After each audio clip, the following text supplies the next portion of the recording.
Hedging, यह word आपने stock market में या फिर अपने फाइनेंशियल एडवाइजर्स से या फिर अपने फेलो ट्रेडर से किसी न किसी टर्म में कहीं ना कहीं ज़रूर सुना होगा। तो इस वीडियो में हम जानेंगे कि आखिर क्या है ये हेजिंग, ये क्यों करना ज़रूरी है, ये किसे करना ज़रूरी है और ये कैसे करते हैं। तो चलिए बिना एक मिनट वेस्ट किए इस वीडियो को शुरू करते हैं।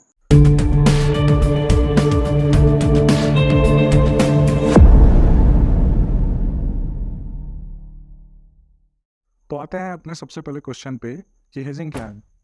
हेजिंग का शाब्दिक अर्थ होता है सुरक्षा की व्यवस्था,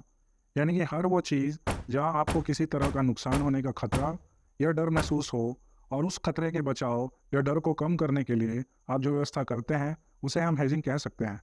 अलग अलग फील्ड में इसके नाम अलग अलग हो सकते हैं, जैसे कि life insurance, home insurance, car insurance, bike insurance, mobile insurance वगैरह वगैरह एक तरह की हेजिंग का उदाहरण है, जो आपको इनसे संबंधित होने वाले अचानक फाइनेंशियल डैमेज को कम करने या बचाने के लिए किया जाता है। इसी तरह स्टॉक मार्केट, जो कि पहले ही अनिश्चितताओं से भरा हुआ बाजार है, जहां कदम कदम पर आपके द्वारा इन्वेस्टेड पैसों के नुकसान होने का खतरा बना रहता है, उस रिस्क या डर को कम करने के लिए आप जो व्यवस्था करते हैं उसे ही स्टॉक मार्केट की भाषा में हेजिंग कहते हैं। उम्मीद है अब आपको समझ आ गया होगा कि हेजिंग क्या है, और जिन्हें केवल हेजिंग का मतलब जानना था वो अब यहाँ से इस वीडियो को स्किप कर सकते हैं और अपना कीमती समय बचा सकता है। और जिन्हें हेजिंग को डिटेल में और इसकी बारीकियों को समझना है वो आगे कंटिन्यू कर सकते हैं। अब आते हैं हमारे अगले सवाल पे कि ये क्यों करना चाहिए।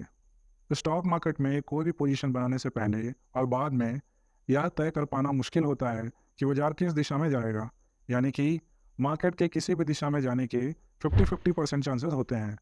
तो आपके प्रॉफिट होने और लॉस होने के चांस भी 50-50% होते हैं। आई एम श्योर आप सभी ने टाइटैनिक मूवी तो जरूर देखी होगी, जिसके बारे में कहा जाता है कि उसके ना डूबने के चांसेस 99% थे,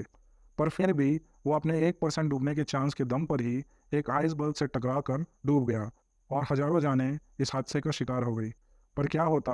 अगर उस समय सोनार या रडार की टेक्नोलॉजी उस जहाज में लगी होती, तो क्या टाइटैनिक जहाज कभी डूबता? निश्चित तौर पे यह कह पाना तब भी मुश्किल होता कि वो डूबता या नहीं डूबता, पर यह जरूर कहा जा सकता है कि अगर उसमें सोनार या रडार लगा होता तो इस तरह की कोई घटना घटने से पहले या तो उसे बचा लिया जाता या नुकसान और अंजाम इतना भयानक ना होकर कम से कम होता। कहने का मतलब ये है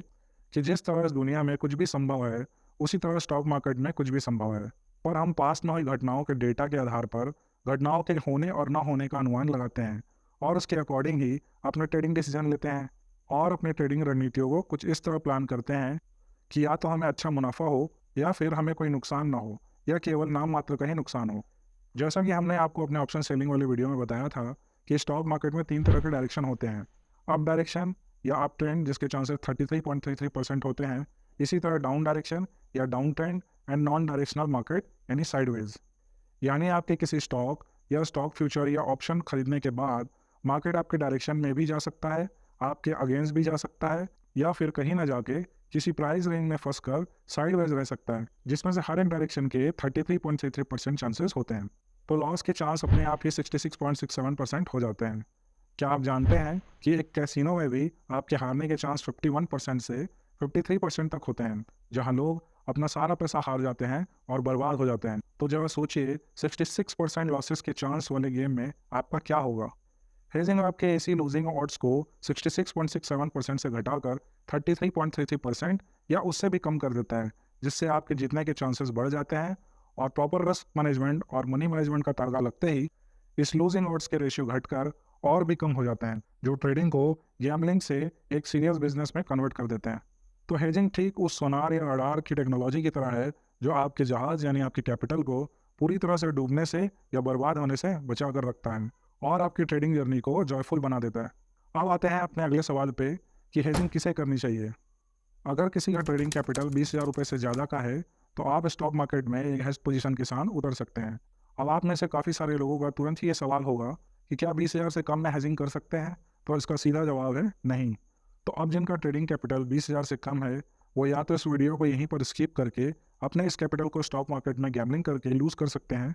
या फिर वीडियो में बने रहकर और स्टॉक मार्केट की अपनी समझ को बढ़ाकर और भी बेहतर ढंग से ट्रेड कर सकते हैं और स्टॉक मार्केट में लंबे समय तक टिके रह सकते हैं। क्योंकि हो सकता है आज आपकी कैपिटल छोटी हो, पर कल जब आप एक बड़े कैपिटल के साथ बाजार में उतरेंगे तो यही जानकारी आपको अपने उस बड़े कैपिटल को लंबे समय तक सुरक्षित रखने में और दिन प्रतिदिन उसमें बढ़ोतरी करने में बहुत मददगार साबित होगी।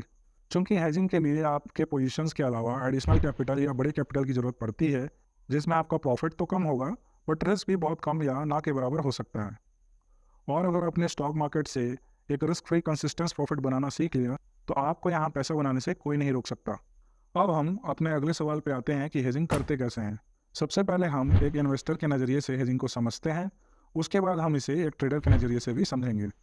मान लेते हैं कि अगर आपने ABC नाम की किसी कंपनी के स्टॉक में अपनी पोजीशन बना रखी है और आपके पास उसके 250 शेयर्स हैं, जो कि आपने 100 रुपये के भाव में उसके क्वार्टरली रिजल्ट्स अच्छे आने की उम्मीद में खरीद रखे हैं, और आपका मानना है कि अगले 1 महीने में उस स्टॉक का भाव 100 रुपये से बढ़कर 130 रुपये से लेकर 150 रुपये तक होने की संभावना है। ये भी मान लेते हैं कि उस स्टॉक के फ्यूचर और ऑप्शन के 1 लॉट का साइज 250 क्वांटिटी ही है, पर आप स्टॉक मार्केट के उतार चढ़ाव वाले स्वभाव से भी परिचित हैं और आपको यहाँ यह भी लगता है कि आप गलत हो सकते हैं और इस स्टॉक में या तो कोई मूवमेंट ही ना आए या फिर रिजल्ट खराब हो जाने की स्थिति में स्टॉक का भाव बढ़ने के बजाय उल्टे नीचे गिर जाए, जिससे आपको नुकसान उठाना पड़ सकता है। ऐसी सूरत में आप एक कवर्ड कॉल ऑप्शन स्ट्रेटेजी का उपयोग कर सकते हैं या फिर एक पुट ऑप्शन बाई कर सकते हैं, जिसमें आप एक कॉल ऑप्शन 130 स्ट्राइक प्राइस का 10 रुपये के भाव पर सेल करके या फिर 80 रुपीज़ स्ट्राइक प्राइस का एक पुट ऑप्शन 5 रुपये के भाव पर बाई करके अपने इस स्टॉक पोजीशन को हैज कर सकते हैं और ऐसी ही दुविधा और किसी अचानक होने वाले बड़े नुकसान दोनों से ही बच सकते हैं। जैसे कि मान लेते हैं कि आपके स्टॉक का रिजल्ट निगेटिव आया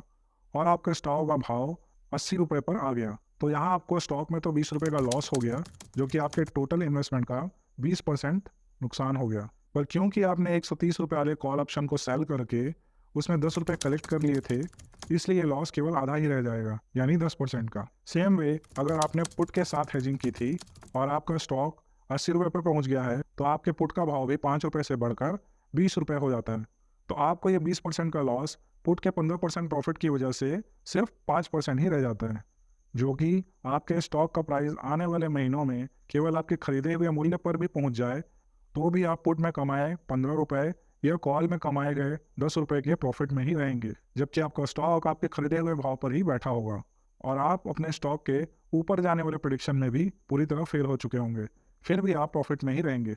अब एक दूसरे सिनेरियो की कल्पना करते हैं, जिसमें मान लेते हैं कि आपका स्टॉक 1 महीने में केवल 125 रुपये तक ही जा सका, तो आपने अपने स्टॉक पर 25 रुपये का मुनाफा तो बनाया ही, साथ ही साथ आपने आपके द्वारा बेचे गए कॉल पर भी आपने 10 रुपये बना लिए,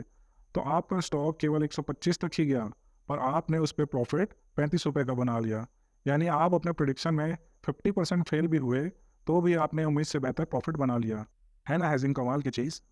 अब इसी उदाहरण के एक अन्य पहलू पर भी नज़र डालते हैं। अगर आपने 5 रुपये में पुट खरीद कर अपनी पोजीशन हेज की थी,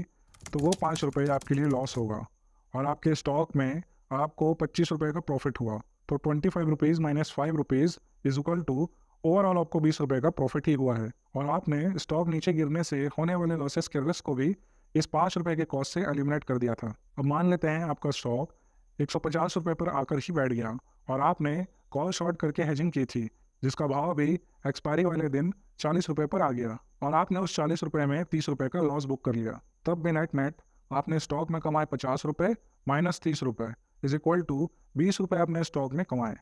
अब हम हेजिंग को एक ट्रेडर के नज़रिए से समझते हैं। दोस्तों, वीडियो बनाने से पहले हमें ये नहीं पता होता कि वीडियो की लेंथ क्या हो सकती है और ये वीडियो पहले ही काफ़ी लंबी हो चुकी है,